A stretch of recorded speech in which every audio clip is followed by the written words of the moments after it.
Welcome everybody, your boy Tops here, and today I give you 5 simple tips how to grow your local Roundnet community. Let's go! I thought about 5 tips that can help you to start a local Roundnet group or even build up your local Roundnet club. So this video should help you kind of figure out how to start your local movement. And with the first tip would be set a date, set a time and a space where you meet for pickup. And this should be very consistent because when you have a certain date, time and space, people always know, today is pickup. Or you say, they are still playing at that spot, we can join. And through the time, when the people know that there will be pickups, they can always join you. So make sure you be consistent. Let's say you have a Tuesday, 6 p.m. at some park at a certain spot. People will come there and then tell them, hey, tell your friends, bring someone else, they should try it. And then people will engage. And when they have a good time, they will also tell their friends. And maybe next time you have already, 4 nets or 5 nets. Or you start off with only 1 and then you go to 2, 3, 4, Tip number 2, build up a communication platform. This sounds very complicated, but actually it is really easy. You just use WhatsApp or Signal or whatever messaging service you have and build up a group where people that join for the pickup can go in and then maybe even write some dates where they would meet for pickup and you can communicate with them. That's really important to set up this really early because when new people arrive, you give them the chance to come to the group and stay within the group and also hear about, some events that you may be planning and you can communicate with them directly. So communication platform, internal one is very important. And I would suggest maybe you can even print out a QR code and then people can just photograph it and get into the group. Again, which platform depends on you, depends on what the people you play with use. For Europe, WhatsApp is a very good choice. And for the US, I think iMessaging or Discord, I don't know. So just something that is really easy to access and where you can spread the word. Tip number 3 is make people care. If you have to pick up or a certain time, certain spot, you can say, hey, we play from 6 p.m. to 8 p.m. and then everybody joins us for a meal at a certain place. This way, people are not only coming for the sports aspect, but also for the social aspect. And that's also the reason why people will always come back, because they kind of, get attached to you, get attached to community. And when they're building friends inside of this community, it's more likely that they will return and then they will be more invested into playing. And I think that's a great way to kind of build up your community from ground. This doesn't need to be like every time after pickup or something like that. But you can say, hey, like next time after pickup, we're going to meet and then we're going to play some games and get some food or something. It's really handy to have this or organize this because then when people are having a good time, they will always come back and your group is starting to grow.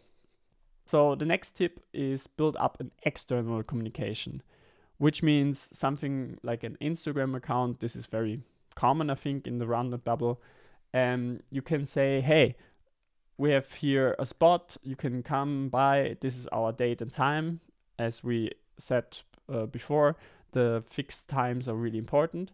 And then you write something like, come by, play, and try, the set and something that you want to communicate. I think this is very handy, so people just have a connection point to you, and then they will come, play, and then if they have a good time, they will tell their friends, and this is something you can use for growing your local community. So build up an Instagram account, just post a story, hey, we're gonna meet there and there, maybe with with a spot on Google Maps so people can find it. And that's very simple, very easy to start.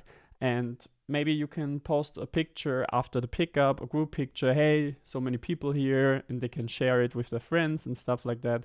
So that's, I think, a cool way to engage with the people, and it's quite easy and very fast to do.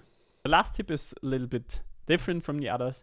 I think it's very important that you try to give the people a good time, because that's something that will pay off in like the long run. Because when they come and, you know, have a good time, they will tell their friends, they will bring more people in, or they will spread the word. And this is something that you should use. So don't be too harsh on them when they don't know the rules. Explain things, take your time with them. And I think in the long run, this really pays off.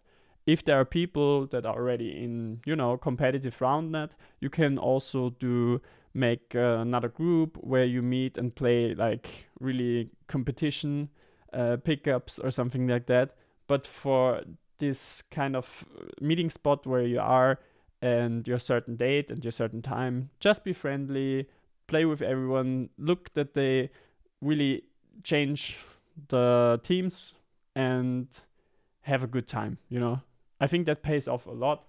And in our community, like, there are so many nice people. You just try to switch them, get them to play with each other, and then you build this community from scratch. Okay, let's summarize it. First, set a date, time, and specific space where you can play pickup or training or something else, but this needs to be consistent so people can always join, know exactly, it's that day, we're gonna meet there.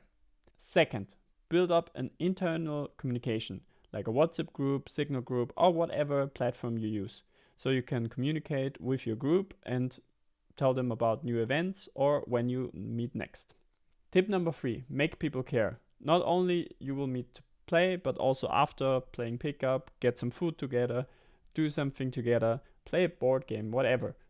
Just make them care so they can communicate with each other and then get some friends within that group.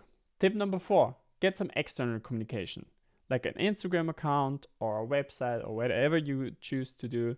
Just make sure that there is information where you meet and how you can get in touch with the group.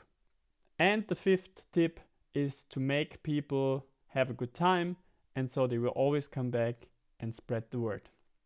Yeah, I think that's about it. If you have any tips or like things that worked really well for you, share them in the comments and we can use this video to enhance, like, you know, building up local communities. And I would love to hear some different takes on this. So definitely write a comment. And if you like the video, of course, subscribe to the channel and give it a thumbs up. That really helps the algorithm and we can spread the word. So that's it from me, your boy Tops, and have fun building up your own community.